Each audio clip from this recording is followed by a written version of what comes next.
Alors, la différence entre une quête et un cours, une formation, c'est que vous allez devoir être actif.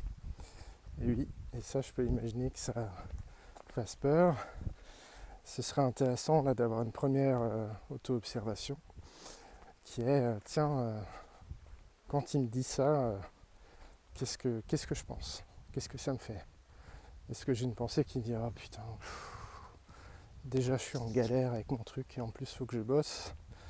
Est-ce que c'est une pensée du type purée, il est sympa mais moi je comptais sur lui pour nous donner les clés et faire le boulot. C'est pénible de se rajouter du boulot, j'ai pas le temps, j'ai une vie occupée. Donc là, ce que je vous propose, c'est effectivement, au fur et à mesure que je vais dire des choses, cette vidéo, mais les suivantes aussi, c'est d'observer ce qui se passe à l'intérieur de vous, et notamment la partie mentale qui commente sans arrêt tout ce qui se passe dans votre vie. Et ces petits commentaires mentaux, ces pensées qu'on appelle les pensées automatiques, assez souvent critiques en fait, pas toujours, mais quand même pas mal, et bien ces pensées automatiques nous affectent en fait. Vous imaginez bien que si votre pensée c'est fait chier, faut encore bosser, j'ai pas que ça à faire, l'émotion derrière ça va être de l'agacement, donc dans le registre de la colère. Il va y avoir peut-être aussi du découragement, puisqu'en gros cette pensée vous dit que vous n'avez pas le temps. Et du coup, au niveau comportemental, vous risquez de zapper, de passer à la vidéo suivante, ou voilà, de passer à autre chose, en tout cas de zapper. Alors que si votre pensée c'était oui, c'est normal en fait, personne ne peut faire le boulot à ma place, on peut m'aiguiller, on peut m'aider, on peut me soutenir moralement, on peut me donner des choses utiles, mais à la fin du boulot, c'est moi qui dois faire les choses. Si vous avez une pensée de ce type-là, ok, ça va être plutôt motivant, ça va être congruent avec l'idée que vous faites des choses, et donc ça va aider.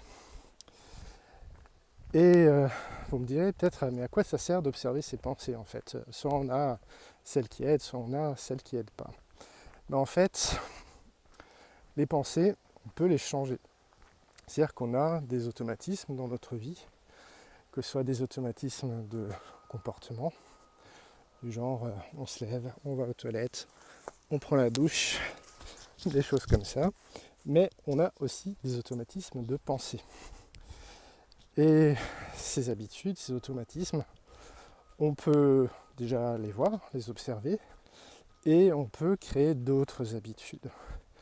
Là, par exemple, vous me voyez faire des acrobaties, être un peu essoufflé, marcher, ça tangue. C'est une nouvelle habitude que j'essaye de mettre en place, de marcher quand j'ai du temps, quand j'en ai envie, de marcher régulièrement, tous les jours si possible. Voilà. Donc, l'auto-observation, c'est une compétence clé qui va être indispensable pour avancer dans la quête. Sans ça, vous êtes bloqué à la case départ. Donc, quand je dis ça, là précisément, bloqué à la case départ, quelles sont vos pensées automatiques? Qu'est-ce que vous dites au sujet de cette phrase, au sujet de moi, au sujet de vous, au sujet du monde? Et ça vous fait quoi dans votre corps, cette pensée que vous avez? Donc, je vais vous fournir un fichier qui aide un peu à structurer les auto-observations de pensée. Les mettre par écrit, surtout au début, c'est vraiment instructif parce que ça vous donne un cadre et un prétexte pour plonger un instant le regard vers l'intérieur et voir, ok, qu'est-ce qui est là, qu'est-ce qui se passe. Donc, l'auto-observation, c'est un outil très puissant pour développer la compétence qu'on appelle l'insight, la capacité à voir à l'intérieur de soi. Et c'est une capacité qui en général peut développer chez les personnes qui ont de la dépendance affective, un schéma de carence affective et d'autres schémas qui accompagnent ça et qui nous poussent à être excessivement orienté vers les autres, les besoins des autres et comment se faire aimer par eux.